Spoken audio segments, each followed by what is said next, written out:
Alright guys, welcome back to another video with Justin424. Okay, so obviously Spider-Man No Way Home is out. Hopefully you've seen it by now. It's been out for a couple of days. I got the chance to go see it Thursday night. And I just gotta say, I think it is definitively the best live action Spider-Man film ever. And we're gonna go into spoilers. So if you haven't seen the movie and you're planning on go see it, you might want to save this video and come back to it later on. Just that's it. Just saying. But let's get into it, all right? We're going to dive right in. So it picks up immediately after Far From Home, the cliffhanger.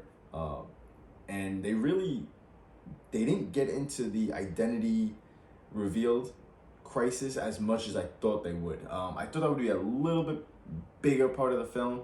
But they kind of do away with like the legal charges of it. Obviously, Daredevil makes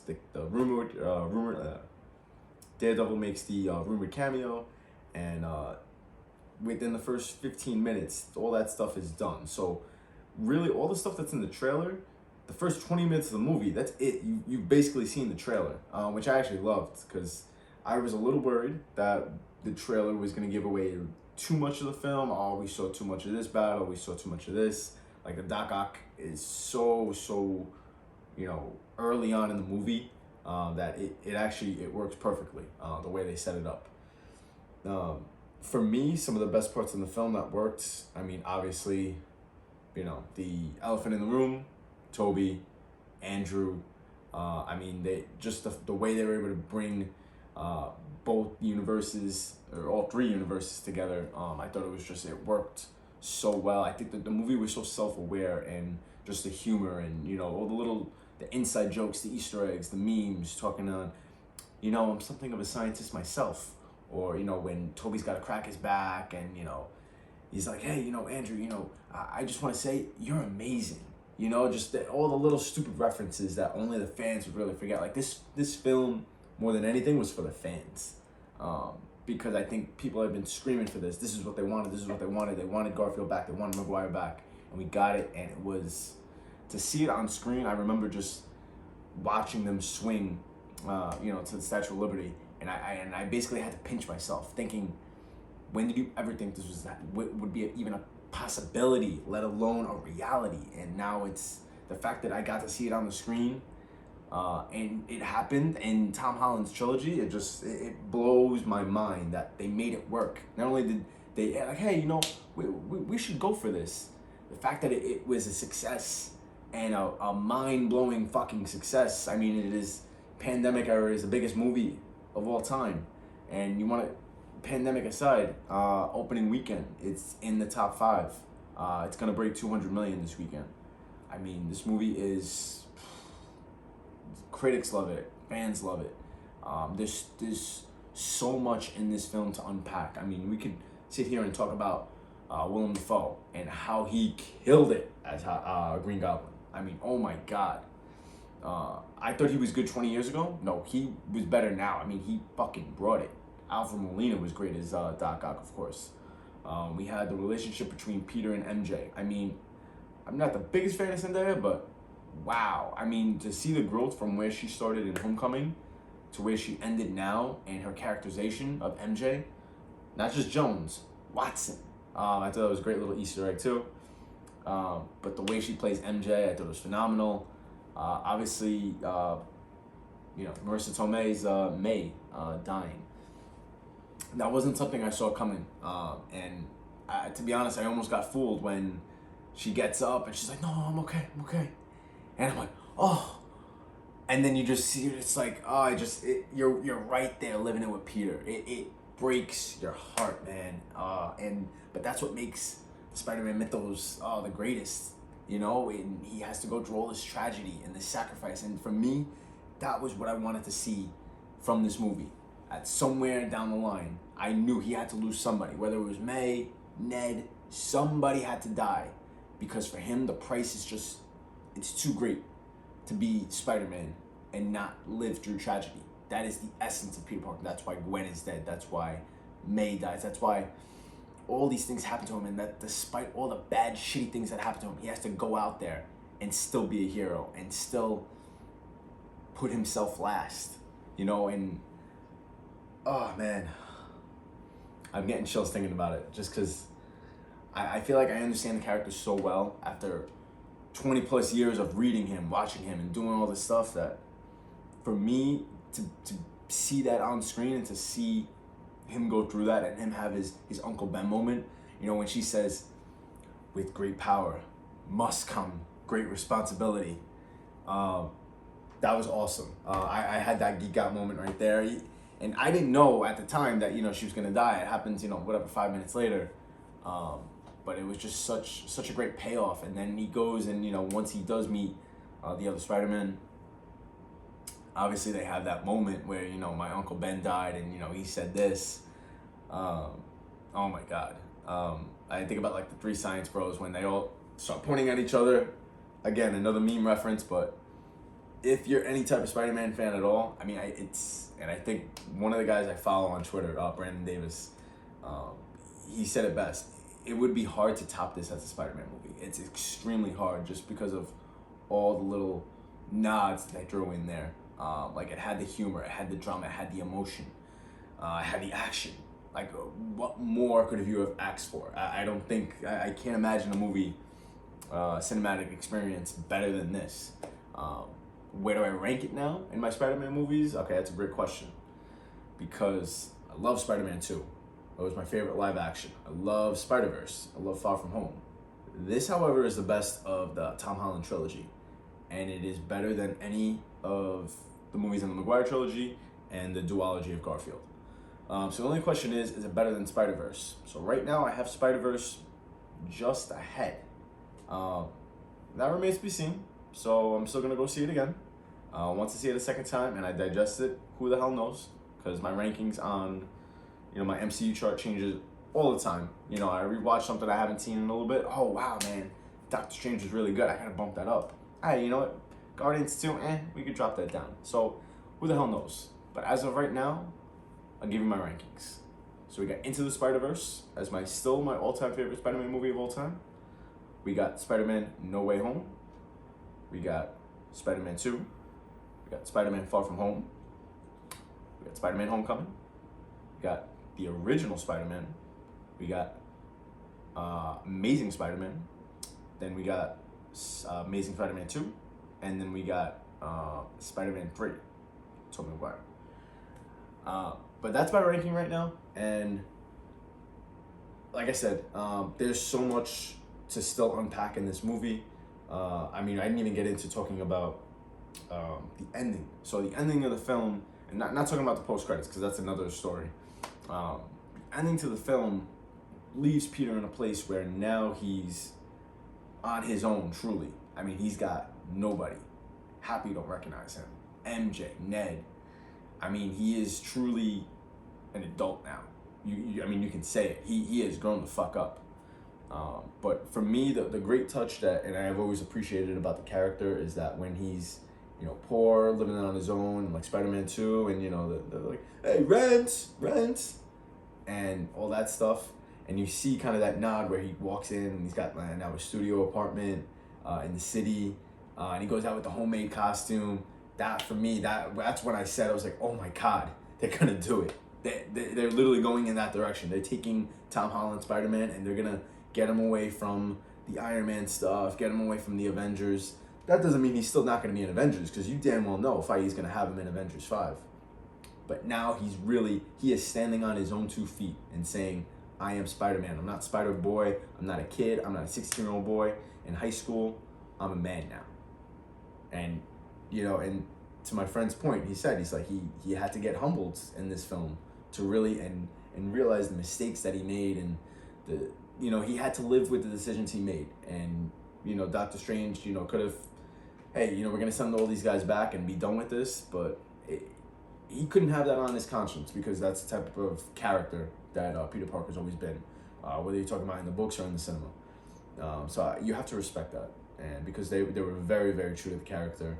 I think they took a lot of reference with that. Tom Holland definitely took it seriously. I mean, he brought it this film. I mean, I know a lot of people hate on him, saying like, oh, he's not as good as Tobey, Garfield's a better actor. Tom Holland fucking brought it this film.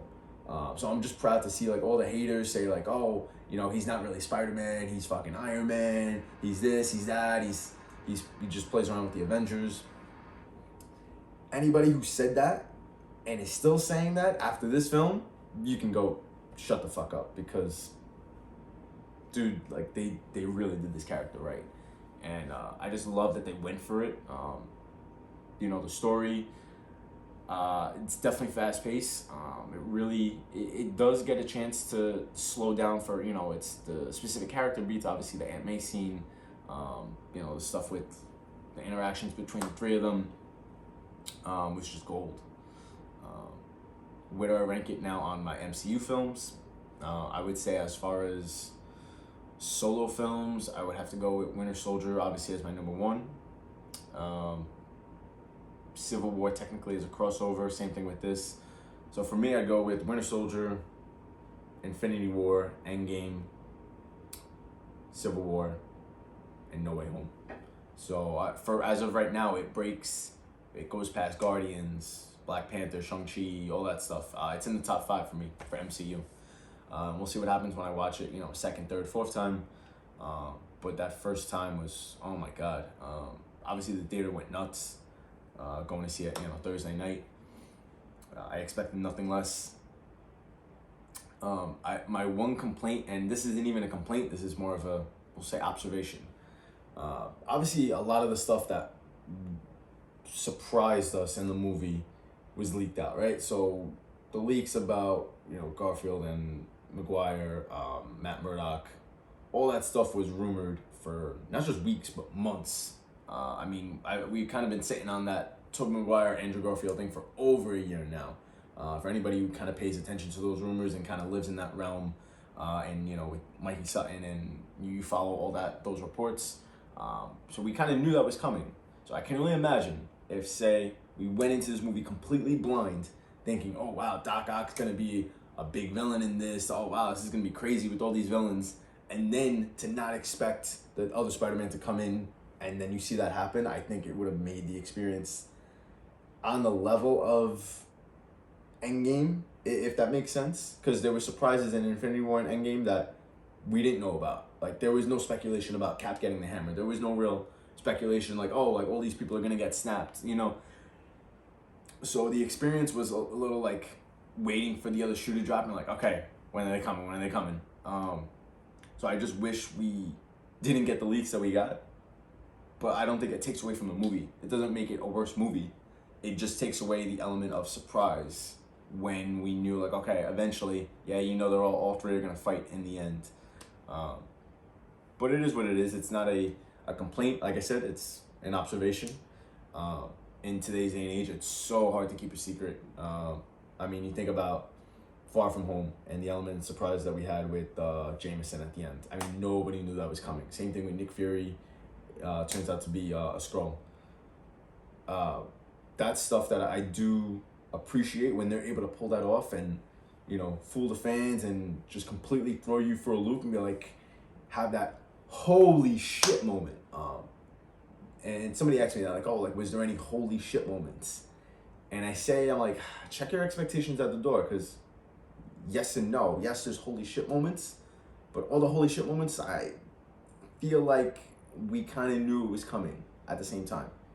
And again, I don't think that's a reflection of the way the movie was written. I think that's just the way the media and, you know, whoever covered this film, the way they reported on it. The rumors were out there for a while. So, and it was what it was. Again, I don't think it takes away from, this is truly, and I think John Watts said it, you know, when the trailer came out, this is the end game of Spider-Man, and it really is. They treat it like that. Going forward in Spider-Man 4, it's going to be a fresh take. So many things you can do with this character. Just a little nods with where they talk about Ned, and he's like, oh, I promise I'm not going to become a supervillain and hate you and want to kill you. Oh, Hobgoblin reference. Yes, give me that. And you don't even have to make him Hobgoblin in Spider-Man 4. You can build on that. You can throw these little things in there, because he doesn't know Peter at all. So now he doesn't have a relationship. So it's a lot easier to turn him against, like, oh, I hate Spider-Man. I hate this person.